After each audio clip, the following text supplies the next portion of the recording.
Nigeria. Nigeria to begin manufacturing gold jewelry. Jewelry experts from Belgium and Germany have recently trained 21 Nigerian students in jewelry making, thus poising Nigeria to become a jewelry manufacturing hub in Africa. Historically, Nigerian artisanal miners have exported raw gold to jewelry makers in Germany, Indonesia, Sri Lanka, and the United States where value is added.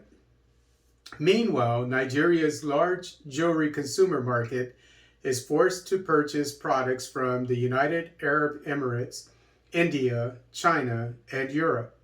According to Guardian Nigeria, jewelry factories are currently being built in Kano and Ibadan to serve domestic and foreign markets. Ethiopia. Ethiopia to export 400 megawatts of electricity to South Sudan. Ethiopia and South Sudan signed a memorandum of understanding for the construction of electric transmission lines that will connect power stations in both countries. The first phase of the project will involve the construction of a 357-kilometer transmission line from the Gambela region in Ethiopia to the Malakal region in South Sudan, while the second phase will entail constructing a 700-kilometer line from Tepe, Ethiopia to Juba, South Sudan. The feasibility study is expected to take a year, while construction of the transmission lines should take another 2 years. According to Ethiopian Monitor, Ethiopian Electric Power plans to export 100 megawatts of electricity during the first phase before eventually increasing it to 400 megawatts. Zambia.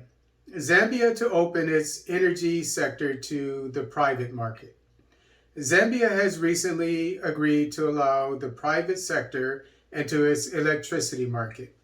To this end, the South African renewable energy company founded by Anna Hajduka, Africa GreeenCo, plans to capitalize on Zambia's vulnerable economy by building a power plant that will produce 110 megawatts of electricity. According to Lusaka Times, the venture will be financed to the tune of $15.5 million by the Denmark Investment Development Fund for Developing Countries and in Franco, Africa of the UK. Sudan. Sudanese security forces plow into protesters with a vehicle, killing one. Sudanese security forces drove their vehicle into a crowd of protesters in Khartoum on Thursday, killing one. Instead of waiting for the protesters to reach the presidential palace in Sharoni, the security forces met them far from the intended destination of their protest. According to Sudan Tribune, the Central Committee of Sudan Doctors announced that protester Mujaba Abdel Salam succumbed to head, chest, and abdomen injuries after being run over by a vehicle. Sudanese security forces have killed roughly 95 protesters in the last 6 months. Burkina Faso.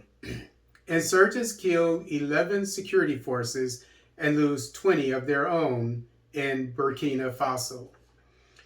Insurgents killed 7 Burkinabe soldiers and 4 members of a pro-government militia during 2 attacks in northern Burkina Faso. Government forces killed 20 insurgents during the attacks. The first attack occurred in the town of Sole on Thursday, while the second attack took place in the town of Wanobe later the same day.